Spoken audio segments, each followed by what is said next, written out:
Hello there and welcome to another bed vlog. At the beginning of the summer, I told myself I was gonna vlog pretty consistently. And then I realized I literally do the same thing every day and I didn't want it to be too repetitive. But I haven't done just a day in the life in the summer vlog in a couple of weeks. So today I'm gonna take you all along with me. My routine has changed just a little bit since the beginning of the summer, but today is definitely a very laid back, normal day for me. So I'm gonna show you how I kind of balance like getting work done. I'm also going to show you my new morning routine, and I'm also going to reflect on my July challenge. I'm cheating a little bit because technically it's July 30th and not July 31st, but I think you all will forgive me. I will talk about my August challenge, and that's gonna be about it.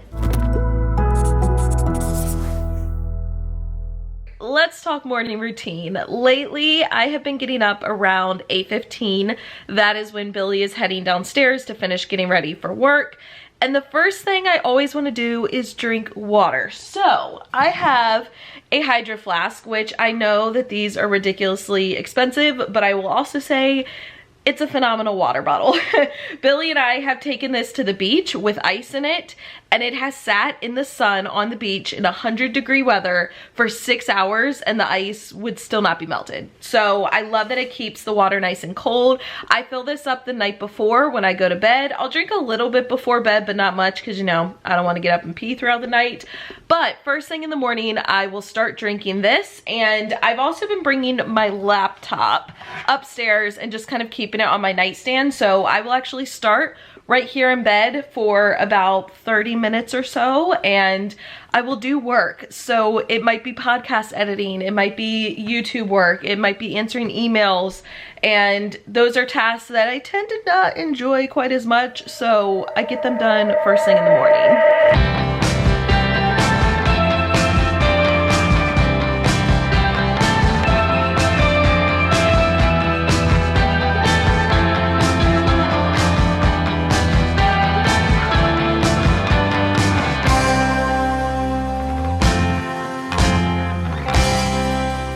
Once I get ready for the day and make my bed, I come downstairs and I light a candle. I need to show you all my new favorite thing. So this is an electric candle lighter. Well, an electric lighter, I guess. You can use it to light other things besides candles, but I actually found this on someone else's YouTube video. It was under their like quarantine favorites. It is rechargeable, and then all you do is you turn it on by pushing this switch up, and then you press this button. And when you press the button, it creates this like electric stream up at the top. Definitely would not want to let a kid use this, but you wouldn't let a kid use a lighter either. And it is just phenomenal. It lights candles so fast, and I love that it's rechargeable. The next thing I do is make my protein coffee. I was having a protein shake pretty much every morning just because it really fills me up. But then I also wanted coffee and I was just drinking a lot of liquids, so I decided to combine them. I'm gonna show you all how I make it because it's pretty simple.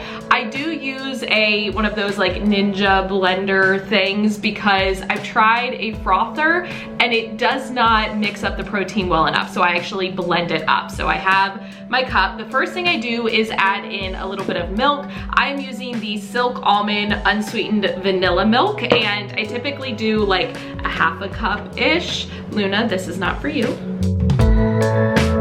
And I just kind of eyeball it, not measuring it out. Next thing I do is add in my desired amount of protein. I typically do a full scoop, but you could do less than that if that's what you want. And I should have told you, I'm using the PE Science Select Protein in the flavor Gourmet Vanilla, but literally any protein powder will work. Next, I add in the coffee. So Billy and I have this cold brew coffee maker from Target. I really like to have my coffee cold, and it actually mixes better with the protein if it's cold instead of hot. And this is great because we can make it the night before, and then all we have to do is push the thing down to put all the grounds at the bottom, and then we have our cold brew coffee. So I'm just going to add this till it's about at the max fill, but not quite there. That's good. Okay, and then the last thing, and this is optional, I add a little bit of cinnamon, but you know, you don't have to, it's your coffee. Do what works for you.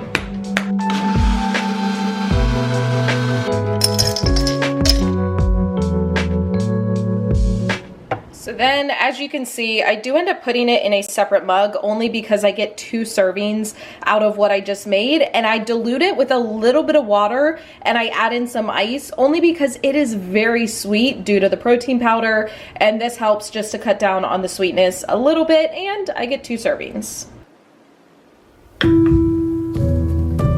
While I enjoy my protein coffee, I sit and read. Now, for most of the month of July, since my challenge was to do a little bit of PD each day, I was reading a lot of PD books, but I have finished the PD books that I bought, which means I am now just reading for enjoyment. I'm currently rereading Small Great Things by Jodi Picoult. She is by far my favorite author.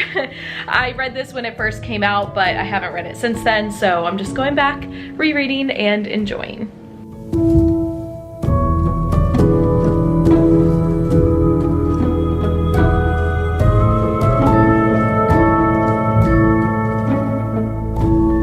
It is now time for my walk, which I have been doing daily walks since quarantine started back in March, and I really enjoy it because I either listen to my favorite podcast or I talk on the phone with Bridget. That's what I've been doing during the summertime because our schedules have been very similar and we have a business together, so we have a lot to talk about. Now, we have changed our walks just a little bit. For the past several weeks, we were doing 2 walks a day, one at 11 and then one at 4 o'clock.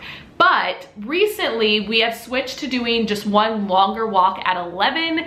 I feel like it works out better for our schedules because then we can really get into the flow of working in the afternoon and we don't have to stop in order to go for a second walk. It is actually a little bit early. It's 10:36, but Bridget and I were just on the phone when I finished reading. She needed some help with some things and we started talking, and I was like, you know what, let's just go for a walk now so we can talk and get everything off of our mind. So I'm gonna head out for this walk. I'm gonna talk to Bridget. I'm going to get moving, get some exercise, and when I come back in, I typically feel so ready to get work done.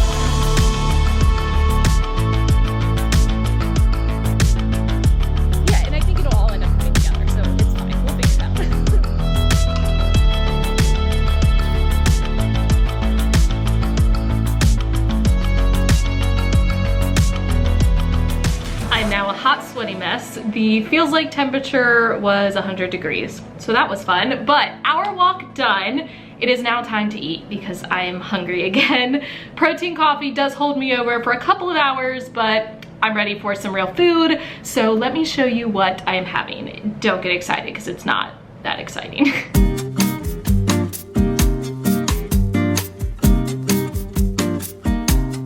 Please excuse the ginormous zucchini. Do you all see this thing?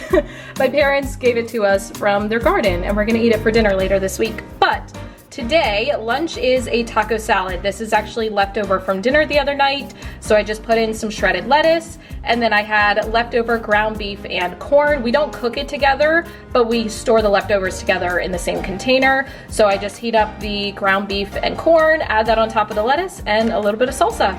Absolutely delicious. After lunch is my work time. I did mention that I work when I first wake up, but that's typically only for 30 to 45 minutes. This chunk of time is where I sit on the couch for literally 3 to 4 hours and don't move and get work done, but that just works for me. I feel like when I get into the flow of things, I like to just keep going, and so having a nice long chunk of time to work is just perfect for me. But today my focus is on PD. I previously mentioned that I have to complete 20 hours of unpaid PD for my district, and I believe that's due August 12th. We have to complete an online log and these reflection forms for each PD that we do. So technically I have 2 more weeks, but I want to go ahead and just get it done because I only have a couple of hours left. And I figured this would be the perfect time to reflect on my teacher monthly challenge for July. So for those of you that don't know, every month this year, I have been challenging myself to do something new, like waking up at 5 a.m. every day or going without coffee. And my July teacher monthly challenge was to do a little bit of PD every day. Now, I did not stress the amount of time. Like, I didn't say I have to do at least an hour of PD every day, but I would say on average, I've done anywhere between half an hour and 2 hours of PD per day, but I would say on average, probably about 45 minutes, like a little bit under an hour.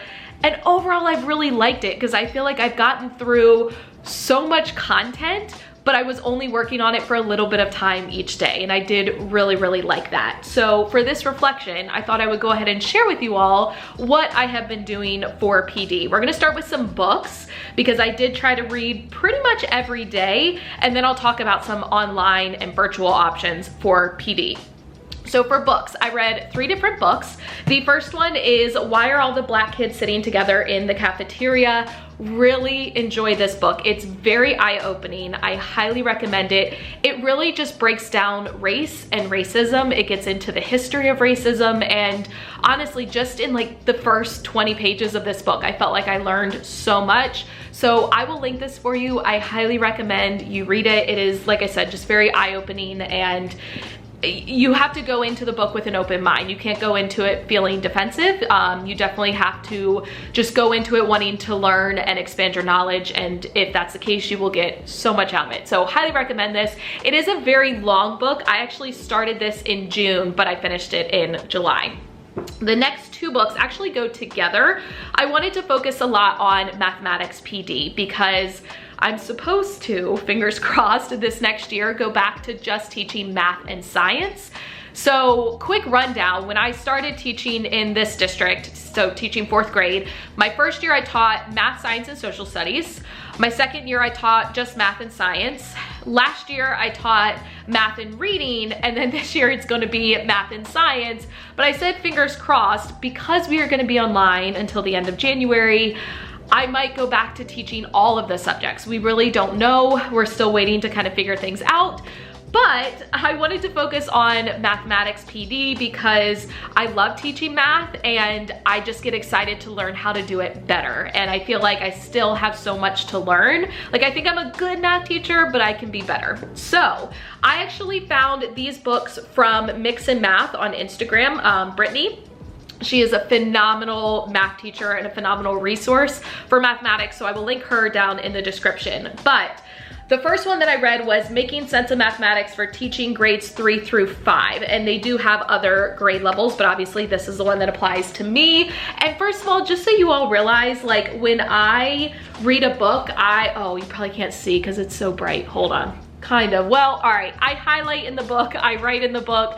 I very much make this book my own, and that just helps me be able to process the information. But what I love about this book, it's broken down into the different kind of areas of math, or like, I don't know how to describe it. But the first section is like place value and addition and subtraction. Then it goes into multiplication and division. Then it goes into fractions, and then it goes into geometry. And what it does for each of those different areas is it talks about strategies to teach your students, and different strategies, because we know kids don't all learn the same way. It talks about misconceptions that kids have and ways to address those. And I truly feel like if you are teaching math, like, you need to read this book. It is so good, and this is a great resource. The reason I highlight is so I can look back. If I'm about to start fractions, I can look back in here and go, oh yeah, I need to remember that, and I need to remember that. I just felt like I got so much out of this book. And then along the same page, I also read Making Sense of Mathematics for Teaching the Small Group. I feel like my small group instruction for math was lacking, or rather could be improved. I just felt like I wasn't getting the most out of my small group time, and this was really good. It talked a lot about discourse and, you know, the process for teaching small group, and phenomenal. Loved it. So I will link all 3 of these books for you down in the description box if you want to grab them. Now, my district PDs that I've been completing for my 20 hours have all been online, and I've been doing a lot of self-paced. So a lot of them were like YouTube videos. Y'all, YouTube videos are PD, okay? There's so many great YouTube videos out there, especially for tech tutorials. And I also read a lot of articles and things. I did a lot of like Google training. So here's what I'm gonna do, because I felt like I went through so many different things. Part of the 20 hours had had to be dedicated to equity PDs, which I did some learning on the difference between being not racist and being anti-racist. And then I also did a lot of tech PDs. So I'm going to link my favorite things that I came across. They're all free, okay? You don't have to pay for anything. I will link them all for you down in the description box. So if you want to check out any of them, you can. Now, the last type of PD I've been doing are virtual conferences, and I've really loved virtual conferences because they allow you, in most cases, to kind of go at your own pace and rewatch things, which I love because you don't get that typically in an in-person conference. So I do have some exciting news. I'm going to be presenting for the Teacher Heart Out Virtual 2.0 conference in November. It's on November 6th and 7th. However, you don't have to watch it live as it's happening. You will be able to go back and rewatch any of the sessions until the end of 2020. So you will have like almost 2 months to be able to rewatch the content. I will have 2 different sessions. One is on organizing your digital life, and the other one is on technology time savers. I am so excited for this conference because there are over 50 sessions from 25 different presenters. They're all brand new sessions that have not been offered before. And for the price, like, this is literally a steal. The amount of content and information you're going to get is phenomenal. Now, if you all are interested in purchasing a ticket to this event, I would really love it if you would purchase through my link down in the description box. It's a way to help support me as a presenter. So I hope I will be able to see you all, you know, virtually there.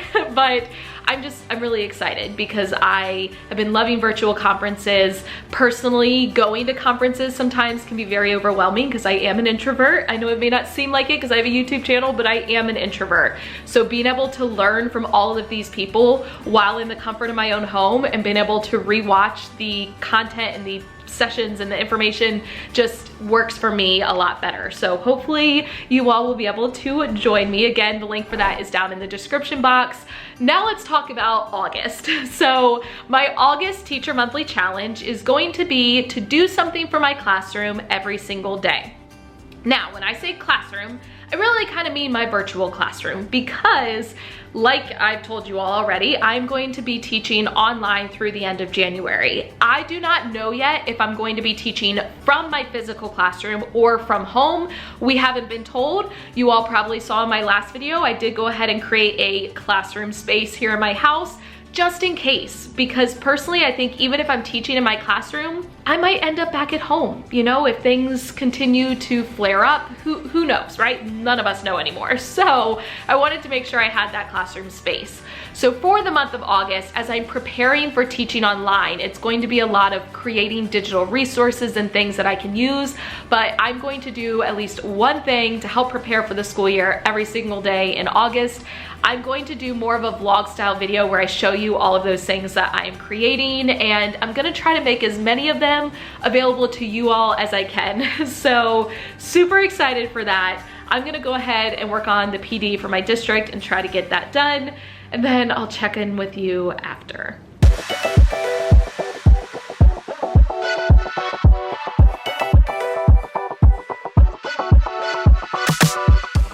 I've got a quick little hack for you all. Have you ever been watching a YouTube video and either the person's going way too fast and you need them to slow down, or they're going too slow and you kind of wish they would speed up a little bit? You can actually change the playback speed of a video. If you come down to the settings, which is this gear icon, and then go to playback speed, you can actually edit the speed of the video. So if you want them to go slower, you would want to choose one of these top ones. I usually like the 0.5. That's going to speed it down by 50%. Or if you want them to go faster, which, let's be honest, I love to do that for PDs because sometimes they just go too slow, you can choose one of these. I like the 1.5, so it's going to go at 1.5 times the speed, and that way you can still get the information, but it takes less time. So if you're ever watching one of my videos and it's a tutorial and you want me to slow down, you can change the playback speed. Or if you're like, all right, Michelle, I get it, and you want to speed it up, you can do that too. Work time is done and now it is gym time. And that's one of the reasons I'm okay with being on the couch for, you know, hours at a time. It's because I do get exercise throughout the day at other times. So I did my 3.5 mile walk earlier, and now Billy and I are meeting at the gym. He works until 5:15 every night. So we meet at the gym 5:30, 5:40-ish, and we work out for anywhere between an hour and an hour and a half. So tonight we are doing deadlifts, hamstrings, and abs. So we're gonna head in, get our workout on, and then go home and eat dinner. So I'm a horrible vlogger and got no footage at the gym, but here is your evidence of deadlifts. You can see the skin peeling off my fingers. I have showered and I'm in comfy clothes. I'm in my Dunder Mifflin sweatshirt, which is one of my favorites, and some lounging pants. Billy and I are making dinner and I will show you what we're having. So we are making our own coconut shrimp. We've done this a couple times and it's really good. These are just frozen shrimp that we thawed, and then you dip it in cornstarch and then egg and then coconut and bake them. And meanwhile, we also have some potatoes that are baking.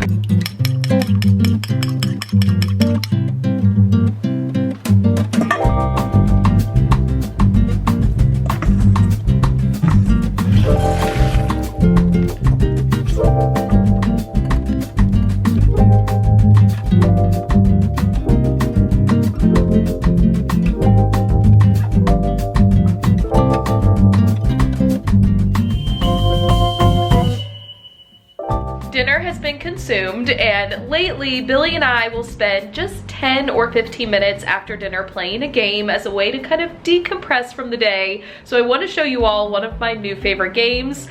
Now, it's not quite better than Monopoly Deal, but it's a very close second. It is called Taco Cat Goat Cheese Pizza. Yes, that is the entire title. It was recommended to me on Amazon and I said, what the heck, let me go ahead and try it. It is phenomenal, okay? Here's a basic overview. There are cards that say either taco, cat, goat cheese, or pizza, and you have a stack of cards face down and you flip them over, and all the people playing will say in order taco, cat, goat, cheese, pizza as they flip over a card. So you flip over one card and say one word. If the card matches the word that you said, everyone has to slap the pile. The last person to slap the pile keeps the cards, and your goal is to get rid of your cards. There are also special cards. There's like the narwhal, the woodchuck, groundhog, and what's the other one? Gorilla, yeah, okay. So there's gorilla, groundhog, and narwhal. And when those happen, you have to do a special hand signal and then slap the pile. So Billy and I are gonna play a little bit, and I have to film it because it is literally hilarious to watch. Okay, so narwhal, groundhog, and gorilla. Okay, taco. Taco. Okay. No, you flinched. You had a flinch. I want you to get the card. You went forward and then... Hold on. Is my hand moving forward? Well, now I know what your next card is, so put on ready. Oh my god. Fine. You said cat, right? Yes. Goat.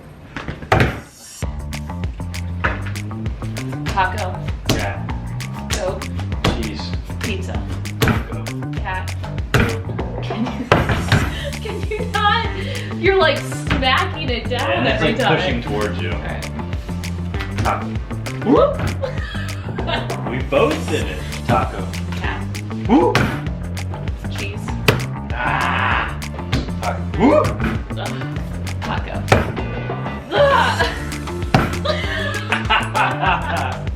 That was I know. play. See, that's a real flinch. Whoop. Ah.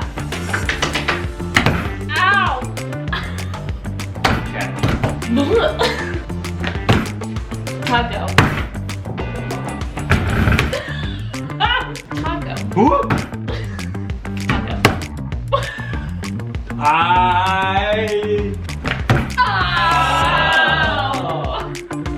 You have to take those. Whoop. I'm done. I made her quit. Stop.